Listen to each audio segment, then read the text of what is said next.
शिक्षा, इसके लेखक हैं जे कृष्णमूर्ति।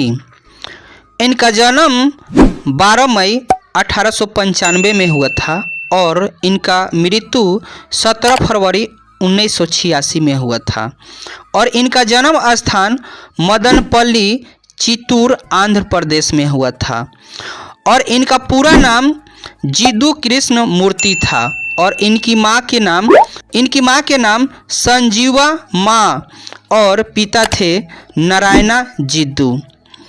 बचपन 10 वर्ष की अवस्था में ही माँ की मृत्यु हो गई। स्कूल में शिक्षकों और घर पर पिता के द्वारा बहुत पिटाई होते थे। बचपन से ही विलक्षण मानसिक अनुभव हुआ है। उनकी कृतियाँ the first and last freedom, the only revolution और कृष्णमूर्तिज नोटबुक इत्यादि।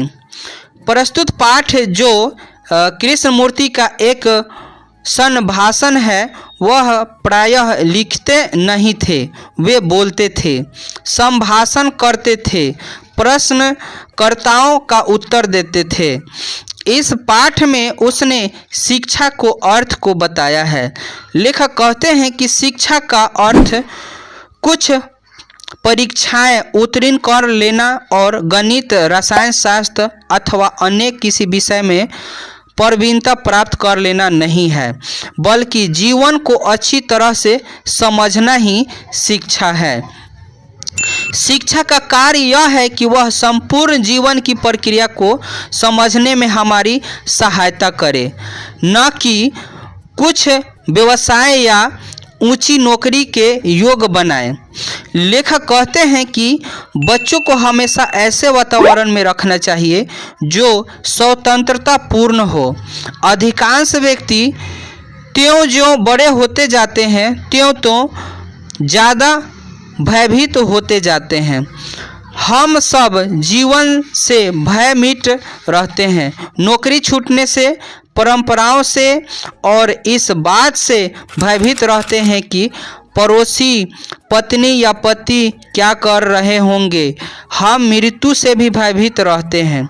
हम बचपन से ही ऐसे वातावरण में रहें जहां स्वतंत्रता हो, ऐसे कार्य की स्वतंत्रता जहां आप जीवन की संपूर्ण क्रियाओं को समझ सकें।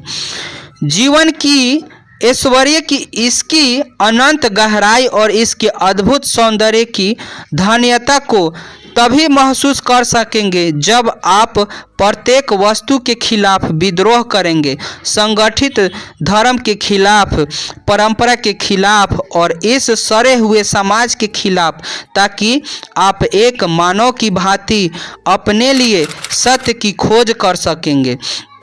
जिंदगी का अर्थ है अपने लिए सत्य की खोज और यह तभी संभव है जब आप स्वतंत्र होंगे। आज पूरा विश्व अंतहीन युद्ध में जकड़ा हुआ है।